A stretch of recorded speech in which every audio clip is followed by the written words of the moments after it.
Yes, hi everyone, and welcome to this week's episode of Aussie Tech Heads. It's episode 553. Yes, I'm back after 5 weeks. How you doing? Been on holidays? It's always good to be back. Always good to be back. Thanks to Will, Jason, and Luke for stepping in and doing the shows while I was away.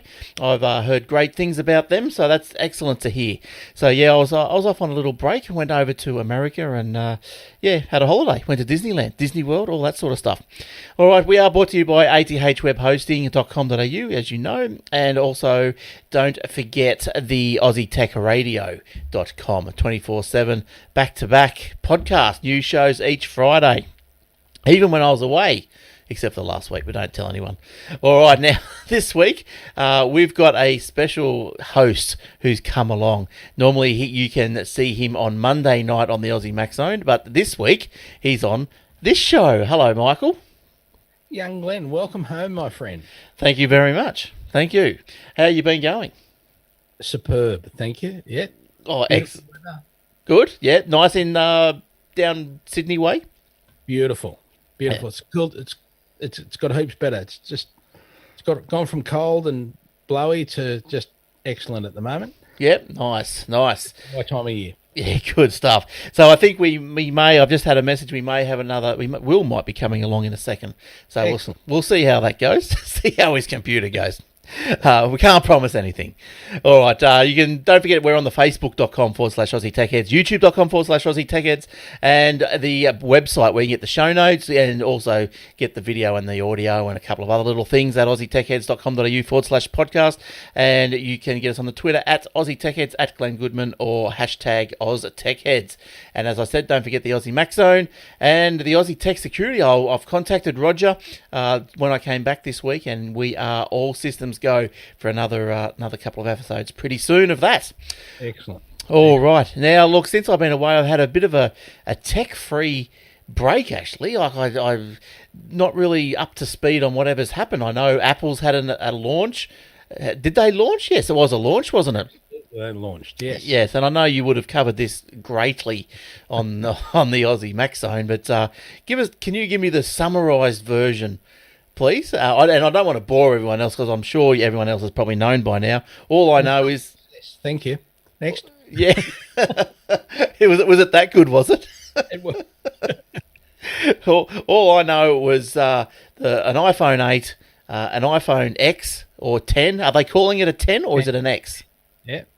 Or 8 plus 10, new watch and new Apple TV.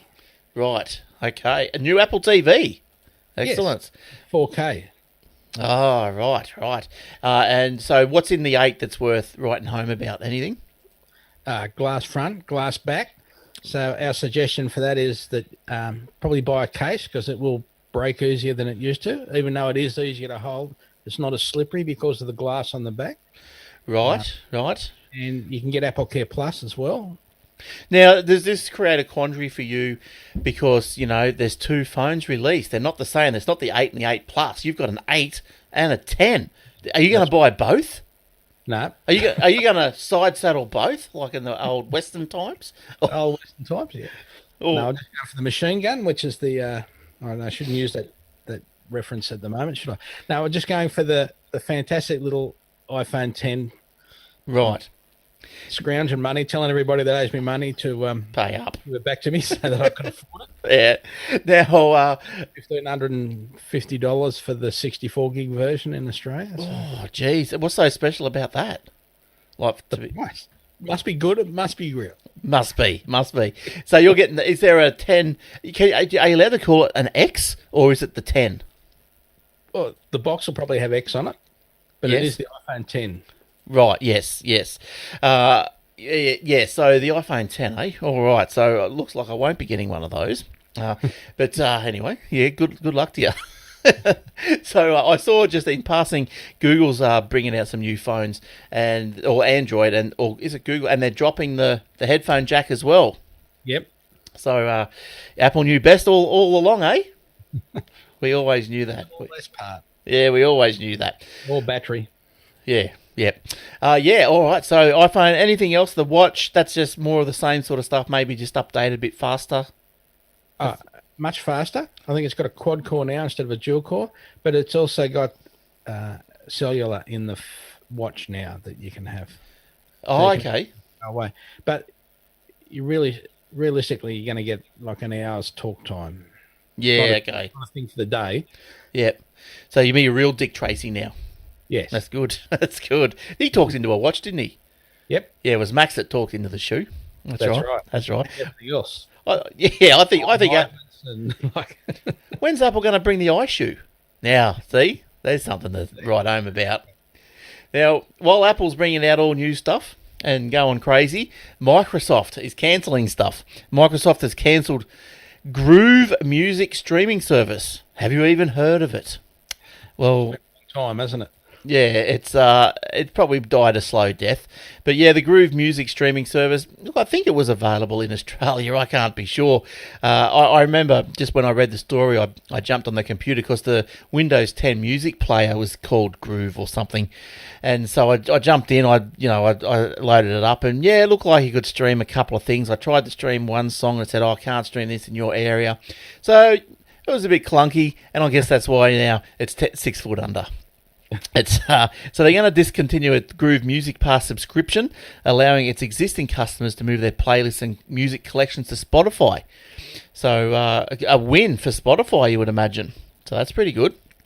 If they're sort of building into it, of course, an easy way to move the playlist, that'd be good. No moving it to Apple Music. I see. How's that going, Apple Music? Any improvements on that? I think it's going great guns. Yeah.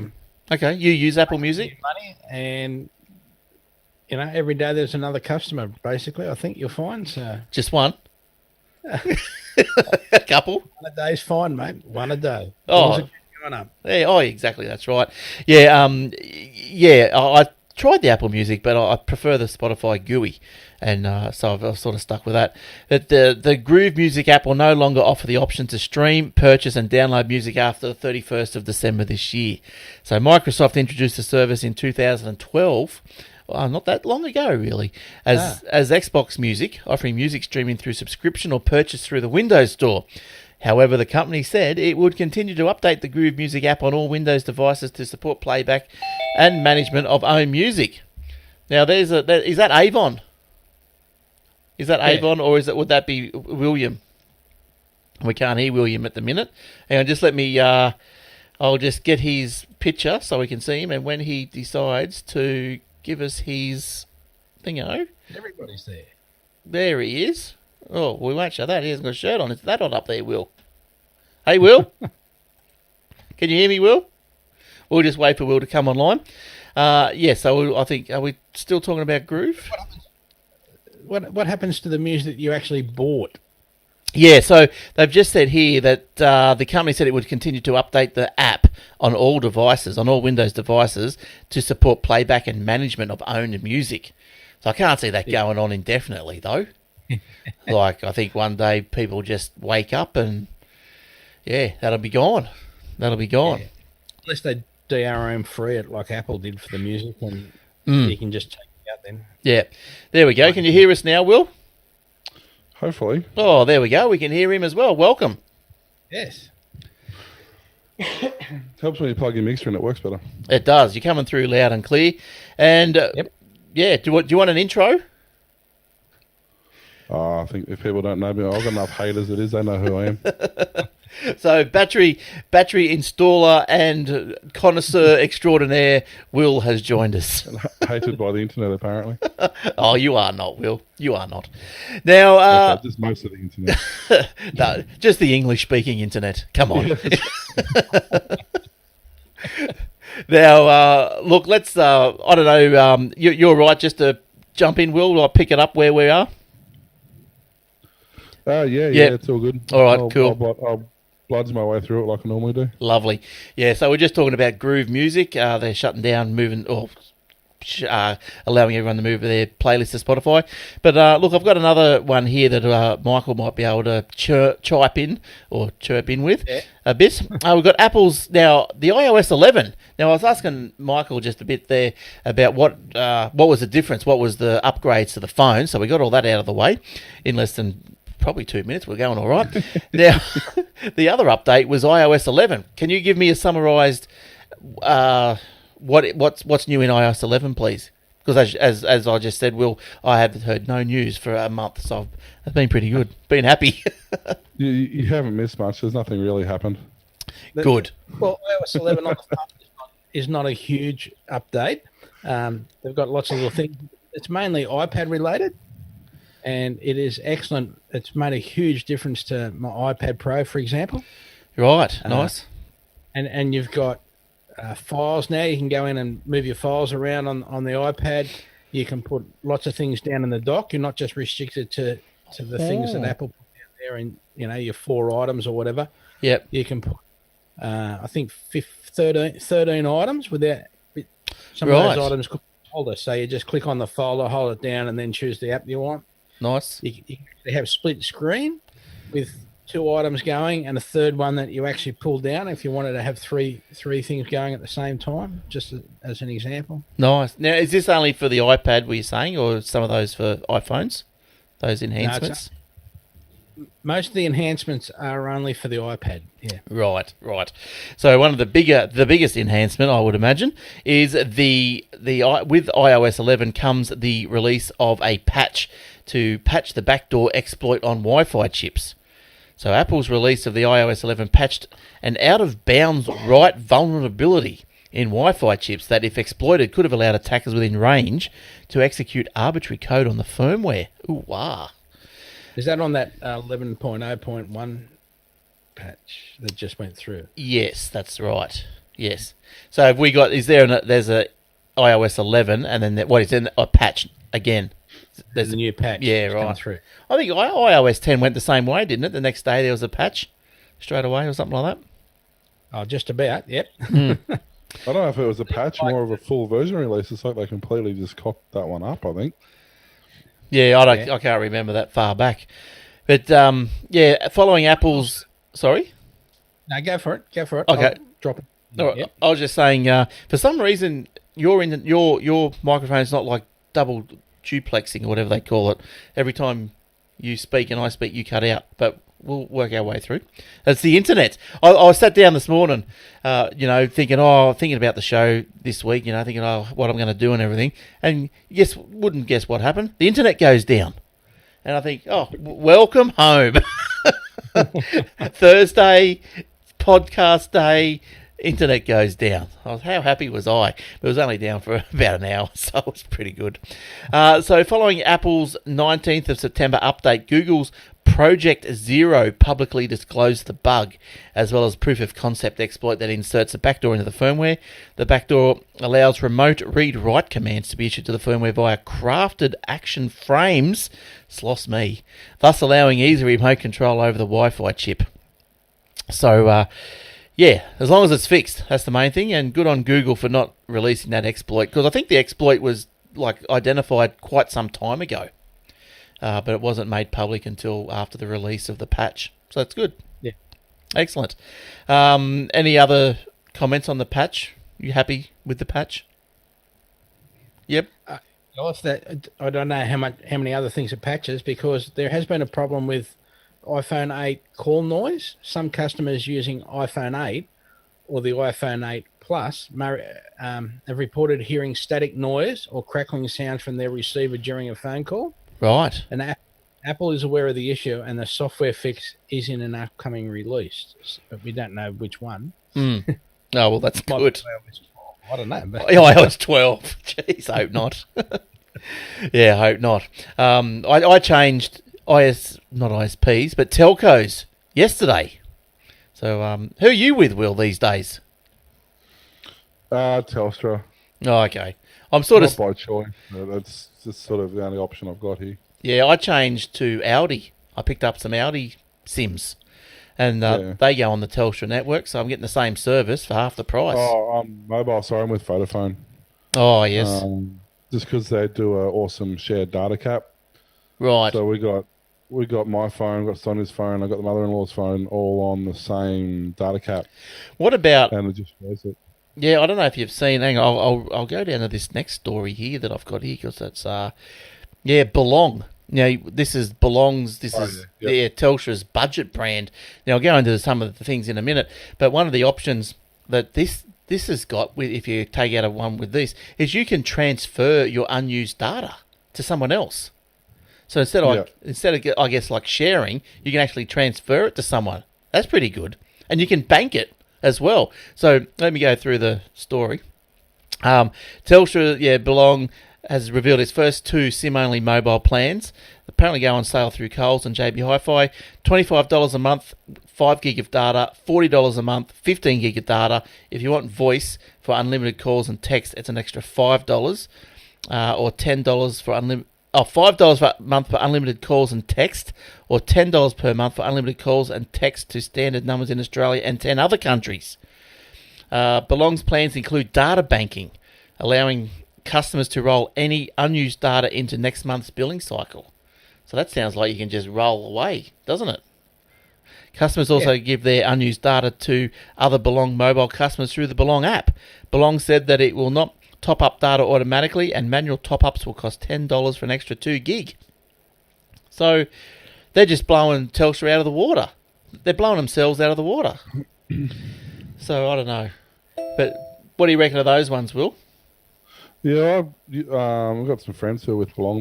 They like it, but they seem to, and I don't know if it's sort of Telstra's way of saying that beware, this is our budget company, but they seem to have a lot of congestion issues, and they seem to have really, really bad SMS delivery. Okay. It can take like a day. Yeah, right. Oh, geez, that's not good. I think it's Telstra's way of saying, yes, it's our cheaper range, but you got to deal with the service problems. Well, I haven't had too much issues since I moved over to Aldi, which was probably the similar pricing. And no, Aldi's been fine. My mother-in-law was with Aldi, actually, and she's been with them for a couple of years. Loved it.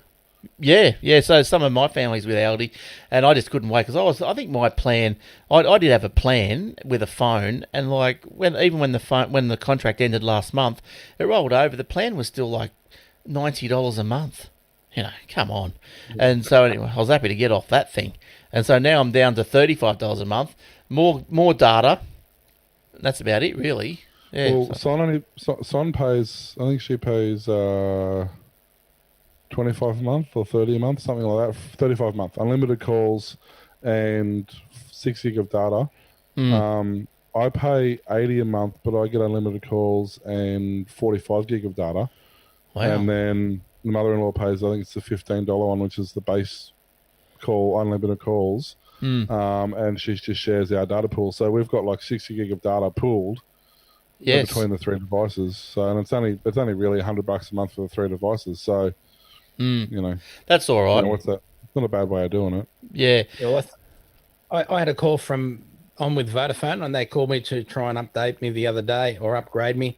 I pay $30 a month per phone, and I've got 4 phones, so we share the data on the 4 phones. But that only includes, I want to say, 1 gig of data, and then I pay an extra 10 for an extra gig, so that I've got 5 gig. Yeah. And I can't tell you how many times we run out of data within the last 24 hours of the month. Yeah. That's right. Always happens that way, doesn't it? Charge another, because it auto rolls over. Charge you $10 for 1 gig. You can turn that off, actually. You can turn the data for. No, that's sort of a catch-22. The thing is, do you turn the auto rollover off and put up with it for 24 hours, or do you pay the extra $10 and have it? And whinge about it. That's right. Yeah. Well, I used the reason I went to Aldi, apart from the cost, and you get more gigs, and I'm thinking hopefully because I've now got a little bit more data to play with, I can maybe start doing the show and live streaming it again, just using the mobile data.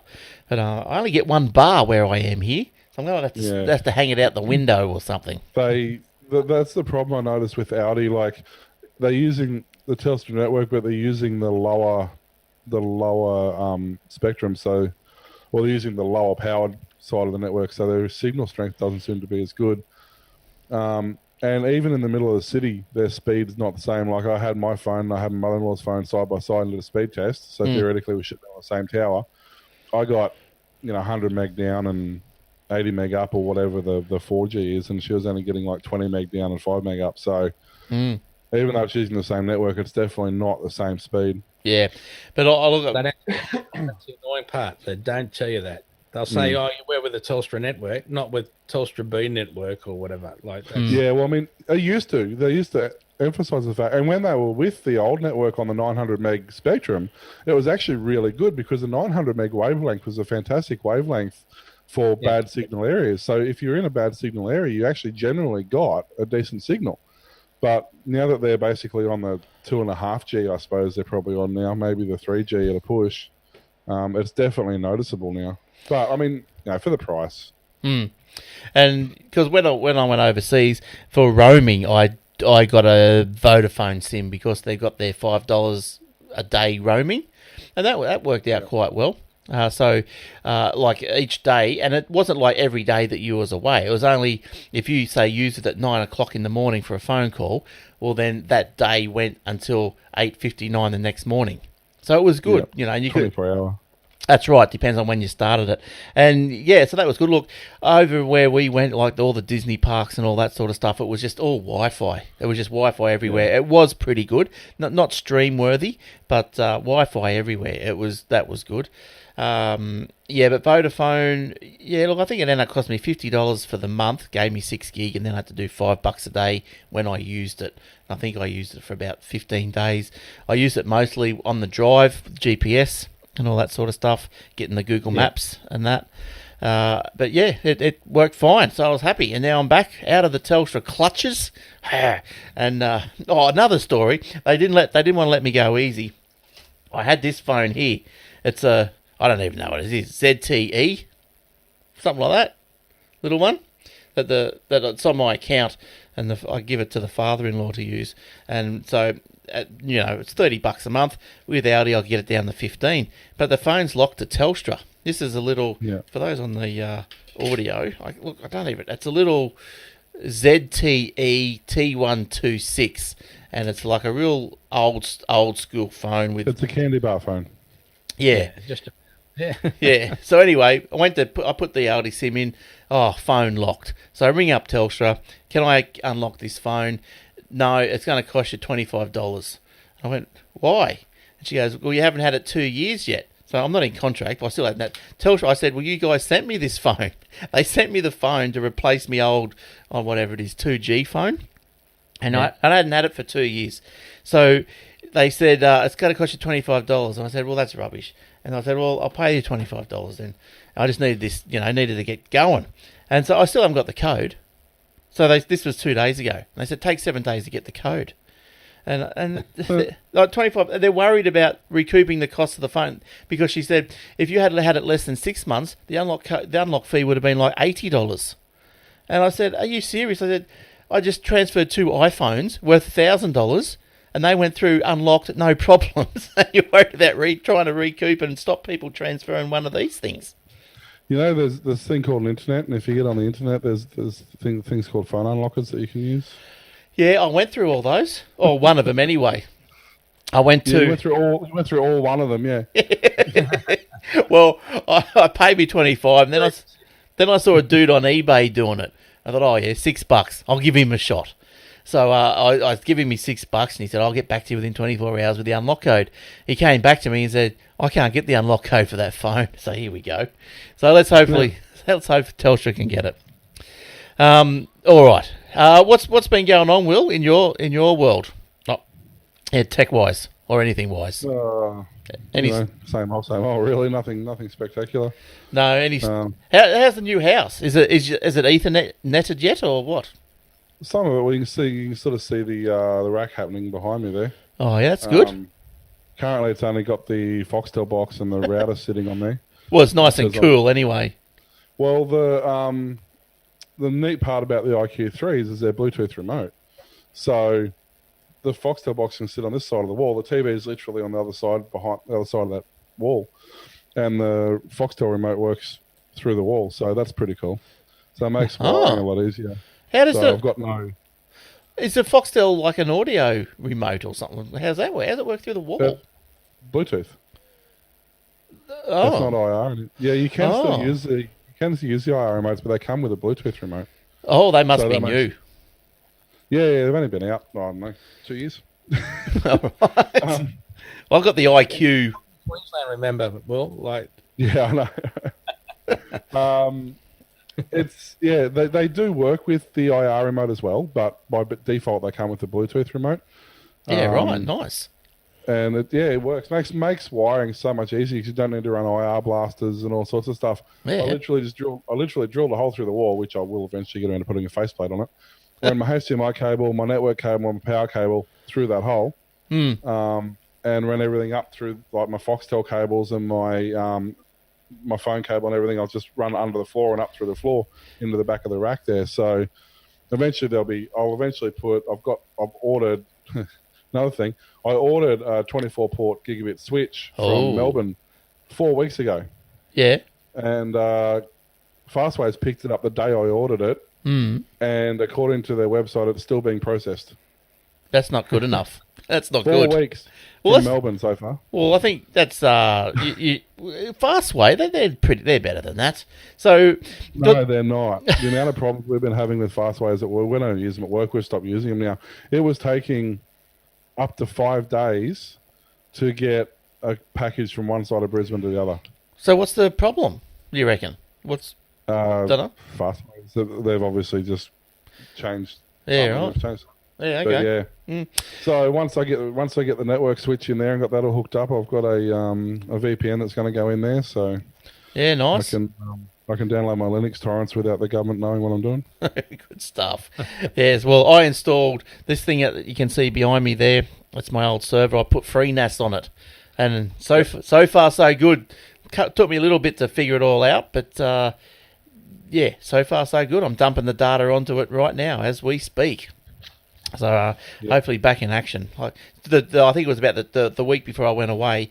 Yeah, it started dying, and I was just struggling to get the data off it. Because I do have hard backups here, but I think like things like I never backed up some of the TV shows that was recorded onto it, and I thought I'll back them up if I can get them off. So yeah, struggled to get them off, but it's all good now. FreeNAS, I'm on board with the FreeNAS. So good stuff. There's FreeNAS and OpenNAS, and they're not bad. And actually, I need to address a Facebook. I don't normally worry about the YouTube comments, but one bugged me. One of the listeners said he's been listening for ages and he's sick of the fact that I always hate on Apple. You hater. I don't hate Apple in the terms of their products are fine. I mean, they're 3-year-old products, they market them as new products, but the products they release are generally okay, and I've got a G5 Xserve to go in that rack to prove it. But I hate Apple as the company, as the marketing machine, as the tool and the powerhouse that is Apple. Yeah. I don't hate on the products generally, because even though they might be out of date or they might be old or they might be whatever, as a rule, the products are generally pretty bulletproof. So the same sort of distaste for places like the Googles and the Facebooks and all that sort of... They're big, they're behemoths, and maybe sometimes they overstep the mark in what they do. And the reason we didn't address the iPhone when it launched is because we have a Mac-based show. So that's what our Apple-based show does. There's no reason for us to spend half an hour addressing it, them spend half an hour. You know, so we breezed over it, and we got in a lot of trouble for that. And there's a reason we do it that way. But yeah, and Warlock's the same. We don't hate Apple. We choose not to use it because it doesn't suit our lifestyle. But we hate the way it ties you in, and we hate some of the processes involved in the products, not necessarily the products themselves. Well, I'm tied into the Apple ecosystem. I am tied. I've got iPads, iPhones, and whatever not. But and that's part of the reason I don't like them. But as I said, like I have a G5 X server, Apple X server, sitting there waiting to go in the rack, and that's going to be my VPN and my firewall. So it's not that I'm against using them. I just, they generally don't suit what I'm trying to achieve. Having said that, we did bag them out last year when they refused to put earphone sockets on their devices, and apparently that's what the next gen Google phones are doing. Yes, and not running earbuds. And a little birdie has told me that Eric, the earplug jack hater, has given up his hate for the no headphone jack, and he is going for an iPhone 8. So there you go. And I said this when this first happened, was that if you remember back when Android first started, most of the Android devices, purely based on the limitations of Android at the time, didn't have earphone sockets. Most of the early ones used the USB adapter to run the earphones. But it was a piggyback adapter, so you could plug the earphones in and still plug the phone in for charge. Which will be the case with the new phones. Yes, they don't have the earphone socket, but they have a tiny adapter that plugs in to the USB. They're using USB 3 now. Port on the back, which will be a piggyback port, which will allow you to plug the phone into charge if you're not using the wireless charging. It will allow you to plug in, USB devices, on-the-go devices, that sort of stuff, whilst listening to music. So it will be tied into that port, but it's a nice little piggyback thing. And from some of the reports, there's still a bit in there. Some of the reports are saying it'll actually come with that adapter. Others are saying, look, it probably won't, but it's like a $2 adapter. So, was there the same uproar in the Android community, with the removal? No. People were like, remember how the old phones didn't have headphone sockets, but they had that neat adapter they came with? Well, guess what? So it was. And the other thing that it does is it also allows. Part of the reason there's not an uproar about it is because it's more than just a headphone jack. It actually, because they're using the USB port, it allows you to use headphones, but it also allows you to use a separate microphone. So you can use it through a mini mixer, or you can use some of the little Sony boom mics and stuff like that that power straight off the port. So it's not just headphones. For people who use it for mobile broadcasting and mobile recording, it's actually going to be perfect because it's going to allow you to use a separate microphone that's, a good quality mic. So I think the uproar surrounding the Apple one was purely based on the fact that realistically and from a practical standpoint, you basically had to use the earbuds. Yeah. The option to use a wired earpiece whilst using the phone normally was sort of a bit out of the question. It didn't really allow itself to work that way. But you'd have to say, would you agree? And we'll get Michael in here because he needs to, stand up for the Apple. But you'd have to sort of think that Apple's ahead of the curve again here, wouldn't you? Apple goes, we're going to get rid of floppy drives. We're going to get rid of CD-ROM drives. We're going to get rid of USBs. We're going to get rid of Firewire or whatever it is, and everyone just follows. Half the stuff you've mentioned, they invented. But they still got rid of them as well. SCSI, Firewire, 1394, all that, they invented that, and then decided, no, we're not going to use that anymore. So there's... Yeah, but then the PC market takes over, and the PC market uses them for another 15 years. Yeah, what PCs do. I kind of get what you're saying, but it's not in this case, no, because once again, Android did it 7-8 years ago. So once again, it's an Android design that they've repurposed. But look, I think that you just said, I'm the Apple fanboy, right? I'll accept that. But you just said the original reason that they didn't have earphones is because they had limitations on the design. The machine. As far as I'm aware, it was a software limitation. Yeah. So they weren't good enough to actually have headphones in the beginning. No, it worked with it, but the sound quality was better without it, so they chose not to do it, to sacrifice quality. Well, it's all going to move to wireless anyway, isn't it? Just get wireless. Yeah, I use Bluetooth 90% of the time when I'm using an external, either speakers or for calling, but there is still some situations where I have really good noise cancelling earbuds that I'll use sometimes, like when I'm on the mower riding, on the ride on mower, for example, I'll throw the earbuds in, throw my earmuffs over the top of it, and I'll use those. But you can also get those wireless, and once again, you can use a piggyback adapter without a drama. But I think it affected the sensibility of the Apple because they'd spent so long getting used to these really dodgy earphones that they couldn't seem to be without them. Not so much in Australia, probably not much of a thing, but you watch any documentary or any movie or any commentary or sort of anything based in particularly the States, but a lot of other Europe and that as well. just about everyone you saw walking down the street had headphones in, and you can guarantee that almost every one of those people who had headphones was an iPhone user. It was just sort of that. That's part That's of the how it whole went. integration Yeah, thing. that's how it went. That they use, yeah. And once it got to the whole, hey Siri, do this for me deal, well, you effectively had to have them in so you could do it hands free and all that sort of stuff. And I think that when Apple ditched the headphones, it was more that side of it. There was the sensibilities of people going, hang on, this is something we're so used to. But as I said, there was a slight practical downfall to it, because unless you bought that really expensive cable that Apple released, you couldn't charge your phone and use headphones at the same time. So, Michael, you got anything to say about any of that? You agree with that? Disagree with that? No, because it's over the period of time, people have just got used to it. Not many people have actually needed the adapter. In comparison, by the number of very few people actually needed the adapter, and so it hasn't really affected anybody. I think, and the whole losing the earbud thing wasn't as big of a deal. He said twice on an aeroplane he's been caught out. Yeah. But I think the whole losing the earbud thing wasn't as a big a deal as everybody was expecting it to be. Yeah. I think that's what the issue was. It wasn't really the losing the earphone port. It was these proprietary earphones that were $80 a pair or whatever they were to replace, that were effectively designed to be lost. I think that's what people were more upset about. Well, when I went overseas, I don't know if I still got them here, but these worked the trick. I just bought my own headphones anyway, because the little earbuds, I don't have them. They were big things that you put over your head, like that. And I thought I had them here, but yeah, because the little Apple phone, the little headphones like this, they would, you could still hear a lot of the plane noise.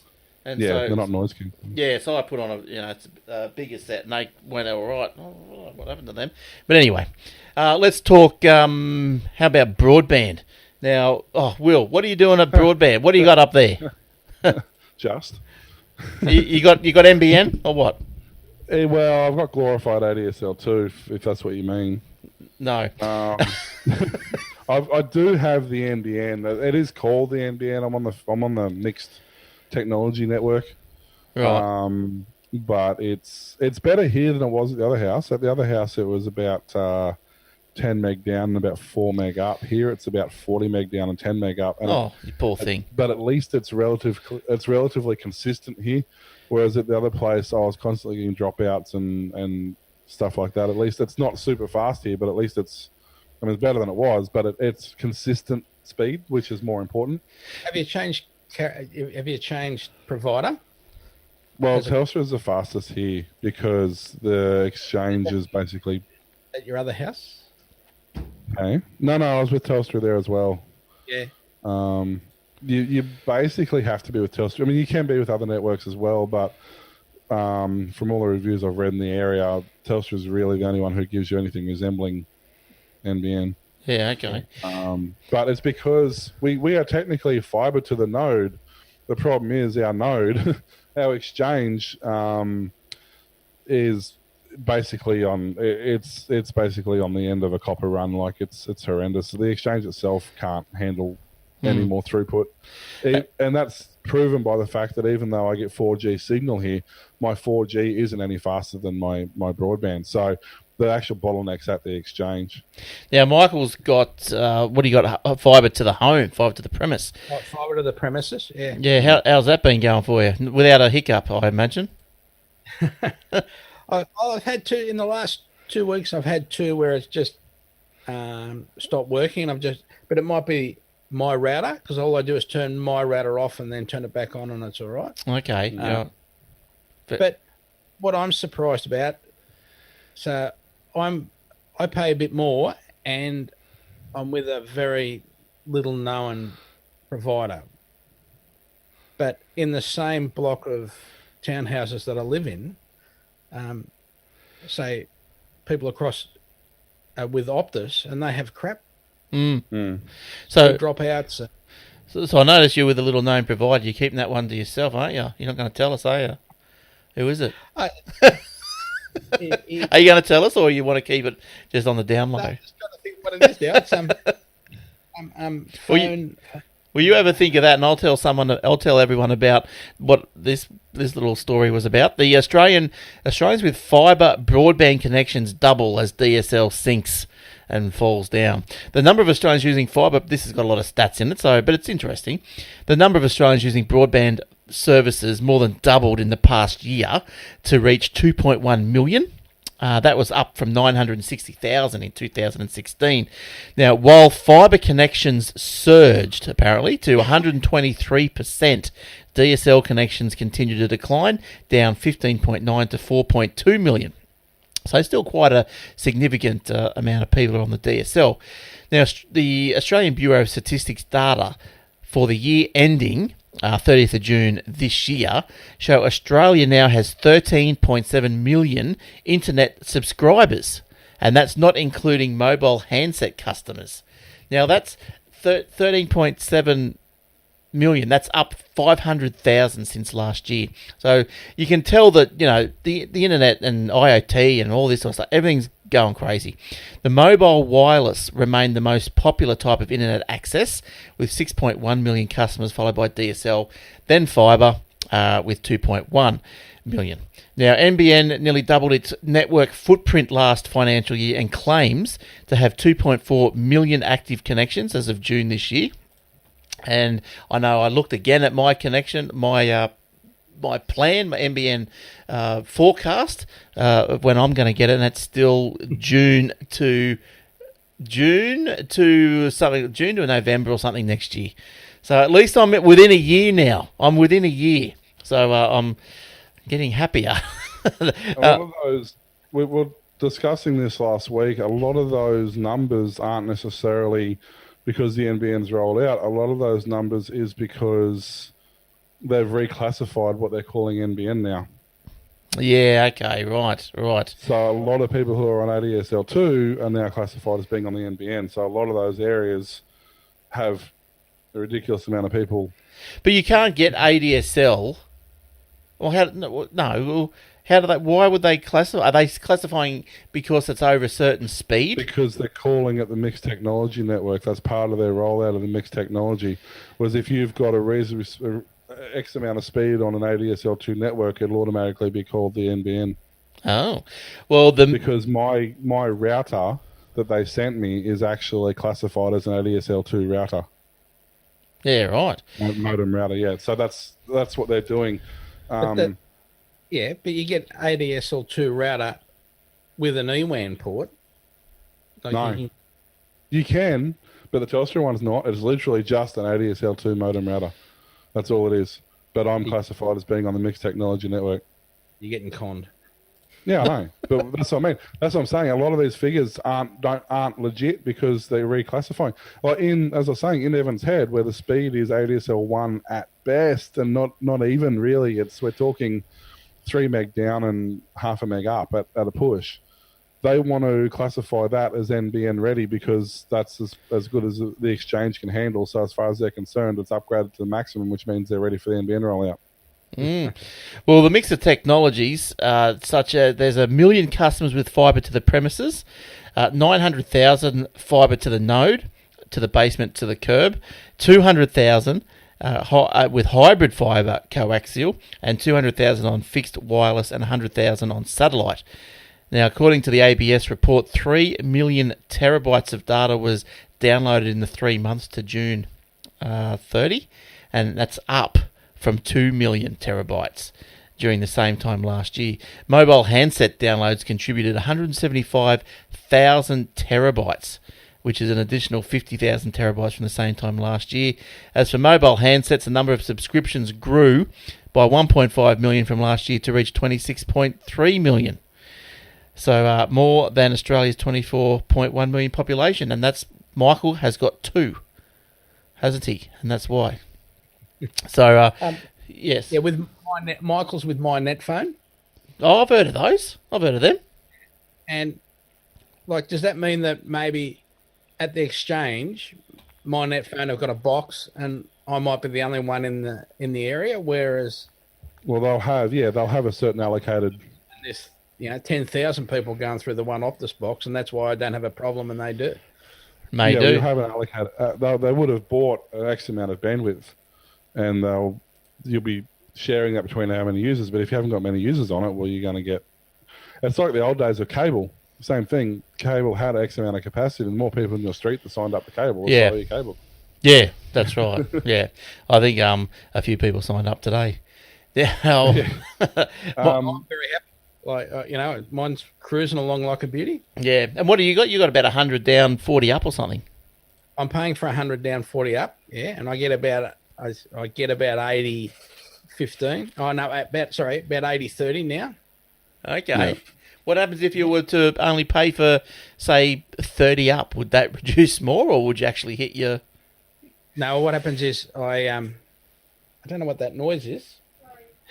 That's my wife doing something in the background. Sorry, everybody.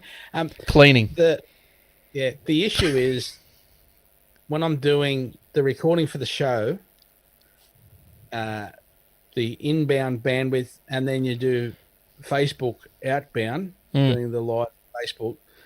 Facebook has a struggle, so that's why I've paid for the extra bandwidth. And that fixes you up, the extra bandwidth. So you've got to straight away. So you got to push out what 30 meg up to make Facebook work properly. You got to be on a 30 meg plan or 30 meg up plan to make Facebook Live work properly. Yeah, when I'm doing doing all the recording inbound as well. Yes. Yeah, so you got all the video coming in from other. Yeah. And going out to other sources. Yeah, it's a lot. It's surprising how much you use. As I said, I've got between 15 and 20, but generally more than 10 anyway on upload. And yeah, if I'm just streaming and like playing a game and streaming, it's okay. If I'm trying to do a video stream with a couple other people, yeah, it's flaky. I've got no chance with 2 up, have I? So Microsoft will refocus Bing onto the PC market. Apple has kicked Bing off, discarded them. Bing will focus on expanding into the PC search market after losing its deal with Apple's voice assistant Siri. And there's little wonder, because I thought that Siri, when she Googled the internet, the results were pus. And that's now I know why, because it's Bing. I've always found that search results on Bing are pretty poor. I can type something into Bing, no result. Type it into Google, first result is what I'm looking for. It's just madness. Apple said it can work the other way around though. Sometimes there is stuff you just cannot find on Google and it pops up on one of the other search ones. Yeah, okay, right. It's never. I suppose if I can't find it on Google, I don't really try anything else, to be honest. But, no, exactly, not worth it at all. Apple said it would replace Bing as its default search engine for Siri on iOS and Spotlight on the Mac with Google. Gee, Steve Jobs will be turning in his grave. That's because they're paying a lot of money for the privilege. Yeah. Who, Google is? Yeah, right. So what do you think that? So you don't think that Apple? This was a move to improve the service. It was just Google's going to offer more money than Microsoft. Well, if it improves the service as well, it's a bonus for them, isn't it? Oh yes.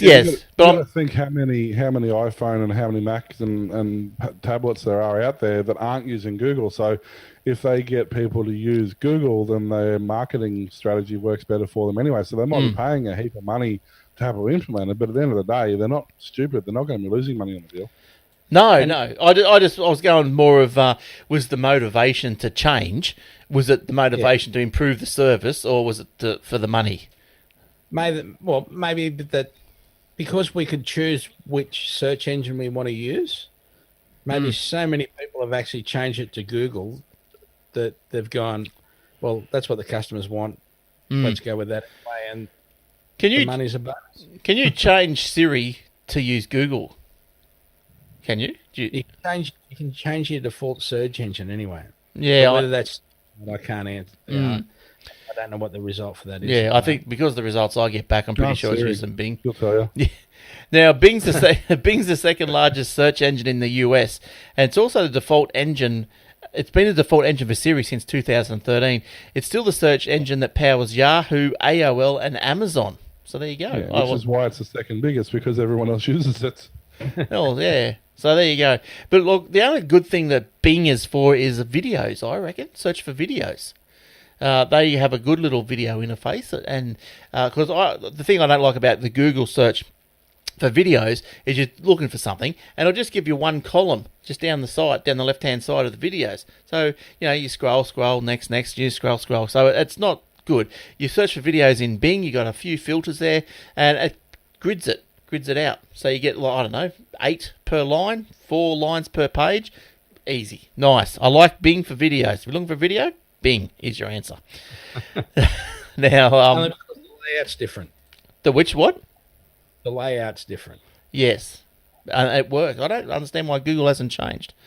But yeah. Anyway, They don't change, do they? No. So who's that? Who was that? And so, just quickly talking about the internet you're talking about before about the NBN, the latest speed ranking has come back, and Australia is currently ranked 50th worldwide in average of its fixed internet, which puts us behind places like India and Zimbabwe and Istanbul and. Yeah, look, but fixed that'd be encompassing people like Garth ADSL1, and Evans Head ADSL1. That's all fixed line, isn't it? So on the upside, we have improved our ranking because last year we were 51st. Yeah, right. Nice, good. And what I went now 50th. Yep. I think didn't the Maldives sink? That's probably why. Yeah. Now, has anyone else got any stories they want to talk about? I've got a couple more, or we're just happy to. Yeah, for Apple. Yeah. The EU takes Ireland to court for not claiming Apple tax windfall. So the European Commission said on Wednesday it was taking Ireland to the European Court of Justice for its failure to recover up to 13 billion euros of tax due from Apple, a move labelled as regrettable by Dublin. The Commission ordered the US tech giant in August 2016 to pay the unpaid taxes, as it ruled the firm had received illegal state aid, one of the number of deals the EU has targeted between multinationals and usually smaller EU states. So Ireland doesn't believe Apple owe them the money. Apple doesn't believe it owes the money. And now they're also... The EU does. Also claiming that Amazon owns Luxembourg 250 million euros as well. Right. Just as a start. So I think the EU just make their own rules, don't they? Like, well, they can break it. Might as well make them. well, you got places like Ireland, like this is where you can see things not going right. Is you got Ireland, they're happy. They've got a low tax rate or this double island sandwich, whatever you want to call it, and that's got Apple pumping money through. They're probably paying enough tax to keep the Irish happy. Things are pumping, but you got an unelected government in Europe telling them what to do. That's crazy. But anyway, that's the way it works. Part of it is because the unelected government in Europe has lent Ireland money. Well, fair enough. Pay up. Pay up. Yeah, so well, you can see that. Ireland need. Well, yeah, I don't know. When do countries pay money back? Like, is there a timeline? I mean, if they'd stop wasting it, like spending $22 million on a survey, or I was actually reading an article today that the local government in Gympie, what's the town district government called? Whatever they are anyway. The electorate. Yeah, something like that. But there was is it the Triple C or whatever it is? Basically the ACCC? No. There's an internal investigation thing that when the members do the wrong thing, they all get investigated and whatever. And the report literally said that we found so many grievous breaches of protocol in so many areas over so many departments with so many people. We can't prosecute, otherwise there won't be a government. Yeah. So they literally said, just keep doing what you're doing because we're not going to do anything about it. Yeah. Oh, there's a lot of crazy stuff happens down around in the political corridors. What about this crazy one? Microsoft reveals Office 2019. It's expected to... That's crazy. It's expected to release second half of next year. It will be out... This is where it gets crazy. 2018 then, isn't it? Yeah, I know. Count. But they get 2 years out of it then before it's dated. So it will include... It's online. How can it be dated? It's stupid. Oh, there's still people with what they call, I learned a new terminology now, the people that buy Office, they're the perpetual license because it just goes on and on and on until it dies. You bashing my Office 2007 Student Edition I keep using? Yeah, you shouldn't use that. It's full of crap. Customers that have got Server 2003. Yeah, you love them customers, Michael, don't you? Really? Hey, I've got the other server that came with this rack. It had NT4 on it. Ooh, where'd you? What museum did you get that rack out of? It was I actually got it from Repco. It was their active rack up until the middle of this year. Yeah, not with a running NT4. Yep, that was their main one. They ran all their because they all use dumb terminals for their processing, and that ran all their dumb terminals. Yeah, right. So the updated Microsoft 2019 will include updated versions of Word, Excel, PowerPoint, and Outlook. How can you keep updating Word? And remember, this was the thing with Microsoft when they say, "Oh, look at our updates," and they go, "Oh, changed the curl of the F on the font," and they put that in as an update. Right. Deleted this font, that was an update. But But anyway, there's a little bit more here. Office 2019 will come with new Exchange, SharePoint, Skype for business services, with none of that I use, and I don't doubt anyone here would use. Which Microsoft will have better manageability, usability, security, and blah, blah, blah. Among these are improved inking or screen drawing features that include stylus pressure sensitivity, tilt effects, and replays. Oh, good. They do replays now. Happy days. Of the footy? I hope so. I don't know what the replay is. Also promised new formula. New formula, isn't there? There's like 1,000 formulas now. And charting options for the Excel spreadsheet. Animation features for PowerPoint presentation package. Now, I can say that PowerPoint does need... The pie charts are light blue instead of mid blue now. Yeah, that's right. Yeah, probably. But I can sympathise with PowerPoint. It has been left behind over the years. The animation and whatever is not up to scratch. No one uses it. I tried to do a kid's assignment on it the other week. I did a really good one too, but there was no animation. I yearn for the animation. Maybe I'll have to get 2019. Well, that's why. But see, the thing is, it's kind of redundant because if you're doing basic presentations, PowerPoint's going to work fine. If you're doing anything more than basic presentations, you're going to have another program that's going to be doing it anyway. So introducing more advanced features to a presentation package that only people are using it for its basic features isn't really going to do anything. Yeah, you'd have to be a bit of a guru to use the features of Word, Excel, and PowerPoint, and go, oh, new features, yeah. Especially given that I use OpenOffice, and that's far more powerful than Microsoft Office anyway. Already, so like it's already got all these features that the Microsoft Office has introduced. And what's the other free one? The LibreOffice. Is that any good? Libre, yeah, that's another. I use that on my phone. Yeah, okay. Yeah, nice. It's not... Did you have anything else, Michael, you want to talk about? Oh, well, we've got LG has updated, because we had a lot of problem with LG screens when they first released them. Was supposed to be Christmas, and they turned up after Christmas. Then they found out if you put it next to your router, they'd go to crap, so you weren't allowed to have your router too close to them. But their screens now, they've updated their software for their ultra-fine monitor. Right. And they've got new screen manager software that gives you better control over the audio, upping the camera resolution, even in low light. Yeah. With USB support on the USB-C ports. Oh, nice. Because USB-C, it's a bit of a pain in the neck as a port because of the way it says, I'm a audio port. Whereas that's why there aren't really any cheap USB-C hubs, because there's actually a lot of work involved. Once you stick something in there, it decides what it is. So it's not like a port where it can work it out. Once whatever the first thing is, it says I'm an audio device, or I'm a Yeah, okay. Yeah, so How is USB-C? Like, I haven't seen too much around. Like, I know I don't go out buying the latest and greatest of everything, but is it sort of filtering around to all over the place, or is it? Yeah, still just. The hacker community seems to be loving it at the moment.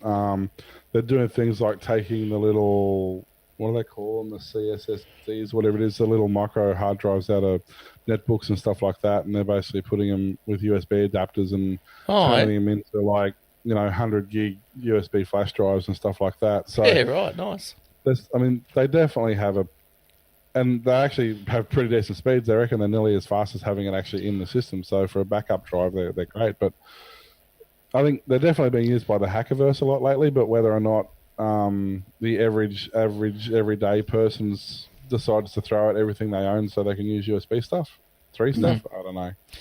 But it's one of those things where it's just going to take its time, isn't it? Everything. Yeah, even USB 2 took. And it was a plug and play compatibility, and even USB 2 took 5 years to come in over USB 1. You can still buy basic entry level webcams and flash drives that are USB 1 and hubs. If you're not careful, you get caught out with USB 1 hubs. So it's it's like FireWire filtered through.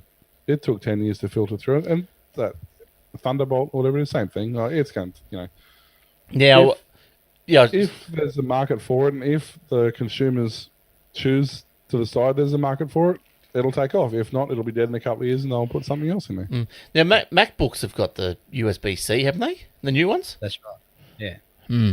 So charge through it, but like a USB hub, they're $300 or $400 US. They're not $10 each because they're basically a computer on their own because they've got to do the switching.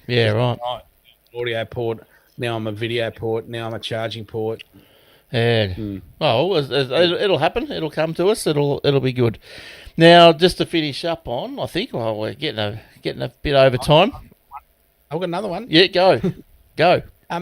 So there's been 3 more reports of swollen batteries in iPhone 8 Plus. Ooh. So that's 5 out of however many million they've already sold. They haven't caught fire. They've just popped the screen out. Oh, okay. That's 5.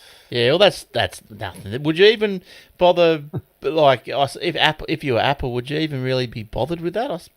I suppose you'd have to look and make sure it wasn't the battery. That's probably something else. It's probably they sat on it or something. Because of the way, it looks like it's one of the first phones they've had in a while that seems to come apart relatively easy. There's potentially a problem that they had with a different model, but it's just wasn't noticed because they were harder to pop apart. It really doesn't take much. The way, just the nature of a lithium battery, they're so fickle. It really doesn't take much for a pouch to expand a couple of mil. There can even be sudden temperature change can do it. So as much as I'd love this opportunity to bag out Apple, in reality, it's most likely when you're producing 10 million batteries, you are going to have an X percentage of failure rate. It's just going to be part of it. That's just with anything. With anything, you've got a failure rate. And as I said, the particular cases on these new phones seem to come apart much easier than a lot of the older iPhones, where you had to, even with the right tools, you basically had to throw them against the wall and make the case come apart. There's probably other ways of doing it, but that was the most fun. And they don't seem to be lifted much. The photos I've seen, the actual case has only popped open a mil or two, which realistically, it could be even put down to altitude changes in planes or even shipping temperatures. Like if it's hot in the van, the thing's been thrown into a cold, or vice versa, cold in the van's been thrown into a hot workshop or something like that. I can see how that would actually be enough to do that. That's something that amazes me about products that people buy, being air vent holders for your phone. That always scares me because of you've got your phone on charge, so it's getting hot, and then you're blowing ice cold air on it. No, that's good for it. Actually keeps it cool. But it's the other way around. It's in the middle of winter when you got the heater cranking. Yeah, that's when they get it. Mine, I do because I'm borrowing somebody's car at the moment. That's just the most convenient way of doing it. And I get a little scared in the middle of summer when this is because it doesn't have air conditioning. This sits on a vent with just a fan blowing on it, but it's sitting right in the full sun. And they do get hot. This one hasn't done it, but my Note 3 actually got hot enough to reset a couple of times. And they've got to get up to like 85 degrees before they do that. So they get pretty warm. Now you, Yeah, just be aware. That's all. Let people think. Oh, yeah, absolutely. But this is the whole thing when you're charging your phone. There was some earlier iPhone fires as well, but they always put them down to dodgy charges, which there's some truth to that, but not entirely. But a lot of it was situational, like they'd be charging their phone, but they'd have their phone under their pillow, for example, when they're charging it. Yeah. So, you are creating heat by charging the phone. You're creating heat by having it between two insulated surfaces, plus the phone itself is on and processing, so it's generating heat. If there's no airflow, something's got to give. I know. Sometimes I put my phone under the pillow and have it charging as well, and yeah, it gets hot. It gets really hot. Really hot. But if you want to know how hot it gets, buy yourself one of those mobile charging packs, even the cheap $10 ones from JB or one of the bigger ones, whatever. But run your phone down to about 20%, plug it in, because at that point it'll activate the fast charge by default if it's a decent battery pack. Throw it in your pocket, and I bet you can't leave it in your pocket for 10 minutes. yeah, right. Yeah, I know some of them get hot, and like, even when you're talking on them, you get hot on the face, and Yeah, Face that's is not hot. as much of a thing as it used to be because the screens turn off now. But in the earlier generations, when the screens didn't turn off, they got real hot. And yeah, I remember countless times after your phone call, you take your phone away and you're just sweating on that side of your head. And you're like, That's right. what? Now, you'd be happy to know, Michael, that I think the most common phone I saw when I was on holidays over in America was the iPhone. I don't know what model it was, probably the 6 or something, or 7 probably.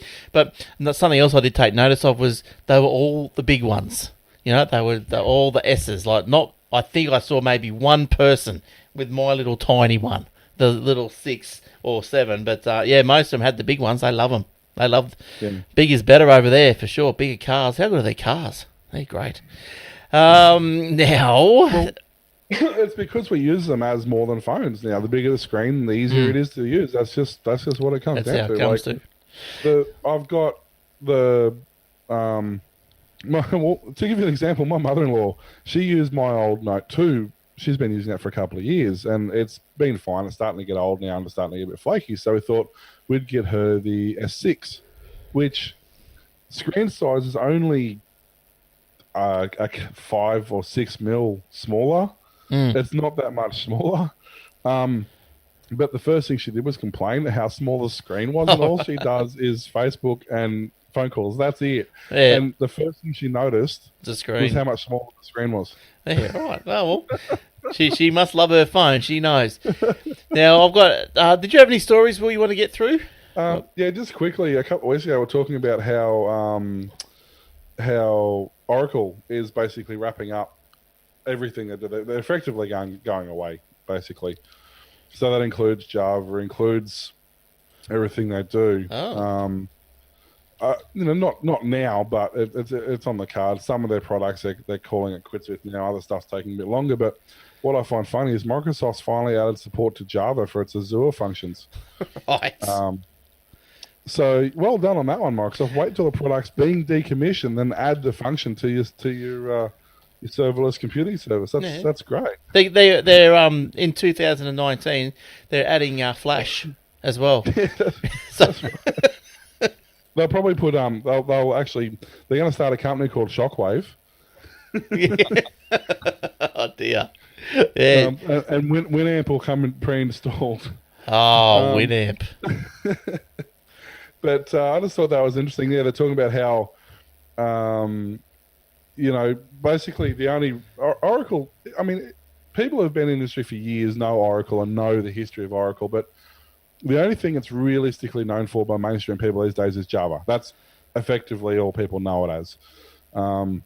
But yeah, they are scaling back. They are changing what they're doing. They're licensing out a lot of stuff, which is probably what they'll do with Java at some point, or they may keep Java. But at the end of the day, Oracle's effectively, if not going away, it's going to downsize in much the same way BlackBerry did. They almost went away, but not quite. But yeah. What was that, Michael? Sorry? Yeah, who's that, Grandad? Blackberry. Blackberries. Blackberries. Yeah, they're dead. Well, it's funny. I know people who still use Blackberries, And the only reason they use them is because of the physical keyboard. Yeah, okay. I couldn't give a bugger about the physical keyboard. But they swear black and blue, you know. I'd smash a physical keyboard. But yeah, so basically this comes off the back of Oracle announcing. No, okay, so this is to go on onto Microsoft Azure, onto the serverless computing service, basically. So it's allowing runtime support for different programming languages, and Java's going to be one of the first they're introducing. But ironically, not only are they using Oracle Java, who is destined to go away, Oracle has also just announced its own open source version of a serverless. Basically, it's Azure for Oracle. So excellent.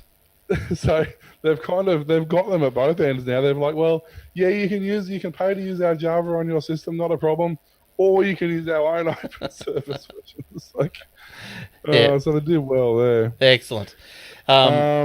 Just quickly, Western Digital, love them or hate them, they have upped the ante again with physical storage. Oh. They've just released their 4th generation Helio Seal technology, which is basically a helium-filled hard drive. It is now 14 terabytes. Oh, wow. That's all right, isn't it? But what makes this, other than the fact it's so big, the other actually pretty impressive part about this, it's a physical spinning media. So it's got motors, it's got heads, it's got everything in there. It draws 5.2 watts at idle and 6.4 watts. Now, if you've ever had a server rack or you've had a system with multiple hard drives in it, on average, a hard drive draws about at least 10 watts at idle and as much as 20 or 30 under load. So if you've now got a server that's got, a data server could have 10 of these in it, and you've currently got, a 2,000 watt power supply just to run your hard drives, well, you can do the same thing on a 500 watt power supply now. So your actual power consumption for running the system is going to come down dramatically. I find that part of it more impressive than the fact that Seagate's just said they're releasing a 16 terabyte next year. But yeah, I find the low power consumption, I think, is going to be in their favor, because a lot of people are running server rooms and data storage and a lot of these virtual servers you can hire out and all this sort of stuff. I think if they can save 50-60% of power just by changing out their physical media, I think they'd be all for that. Yeah, for sure. It's all about saving power these days. Real quick, won't it? Oh, yeah. I mean, okay, it's probably going to be, $1,000 a drive, but if it's saving you 50% power on a $50,000 power bill, well, it's only going to take you 12 months and you've made the difference up, Yeah. And look, just to finish up on, because we're going a bit over time here, but we'll finish up on Twitter is to test double tweet length. So Twitter... Yeah, I started reading about this last week. It looks interesting. Yeah, they're going to experiment with increasing the amount of characters that fit into tweets from 140 to 280. The original 140 character limit stems from back to the old SMS days when they tried to mimic the SMSs, which were, I think, limited to about 160. Ironically, aren't limited now either. Yeah. Now, Aliza Rosen, Twitter's product manager, explained in a blog post that the company's research showed that the 140 character limit is a major cause of frustration for people tweeting in English. Oh, diddums. That's no good for people. The 280 character expansion for tweets will be tried out with a small group of users first before it's launched to Twitter as a whole. She did not say which users would take part in the 280 character tweet trial. But if you Google 280 tweet trial, I did. Not that I went through with it, but I did. And there's a few sites out there showing you how to access it. I'm not sure if that's true or not, but if you want to have a go and have a go. Look, yes. I think it's a good idea, but I think what they should do is leave it at 140 characters, but make another 140 characters for the hashtags. Yeah, they should exclude. Yes, they should exclude names and hashtags. Yes, from that 140. So that's the biggest. Got plenty of room to write bomb, bomb, bomb, bomb, bomb, bomb, bomb. Yeah, and now I'll probably get a call from the FBI. Thanks for that. terrorist bomb Yeah, shooting. He's just come back from America too. exactly. I'm surprised. I tried my hardest to get him on a no-fly list a couple of weeks before, but it didn't work. Excellent. Wouldn't I have been happy? All right. Well, I think that's going to. Over there, how much hotter it was blowing in from the coast? Yeah. Look. Who's that? I was going to say quickly too, just quickly on the SMS thing. We're talking about how it come from the 140 limit of SMS. Basically, that was a 7-bit. That was basically 140 bytes of information, which is 0.0001335 meg. Now, back in the day when mobile phones started, I remember getting charged 25 cents or 20 cents a text message. Yeah. Yep. So if you work that out at 20 cents a text message, so 20 cents times, it's about, I think I've done this, I can't remember off the top of my head, but something like $65 a meg or something it worked out to. Yeah. Right. Yeah, but we had You're paying for data. 64 kilobyte computers back then, didn't we? Yeah. Well, that's right.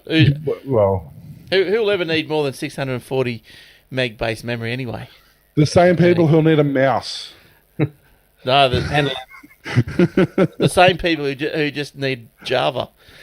Now, No one needs Java. everyone needs Java. Everybody uses Java, but nobody should.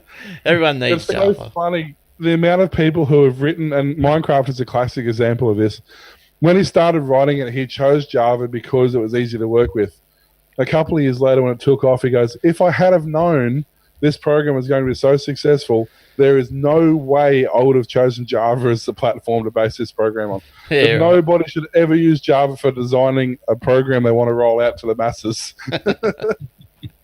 Yeah. All right. Good stuff. Well, that's going to do us for this episode. So thanks very much for joining us. Thanks to everyone that downloads and listens each week. We appreciate that. You can reach me at glenn@aussietechheads.com.au, will at aussietechheads.com.au, warlock aussietechheads.com.au, Eric at aussietechheads.com.au, and Michael at aussiemaxzone.com.au. You thought I was going to say Aussie Tech Heads, didn't you? Yeah. Hey, well, you probably can get in there.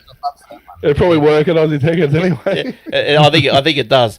Now, don't forget the Aussie Tech Radio 24/7 back-to-back play of some of the best tech-related shows, podcasts from around Australia and New Zealand. New shows added each Friday. Woo! All right. Thanks, Michael. Thanks for coming in and giving us your expertise on all things Apple. that's a pleasure, my friend. And we'll see you on the Aussie Max Zone, which records each Monday. Is this correct? Yes. They never let me on that show. I don't know why. You're banned. I asked if you could go on that show, Will, and I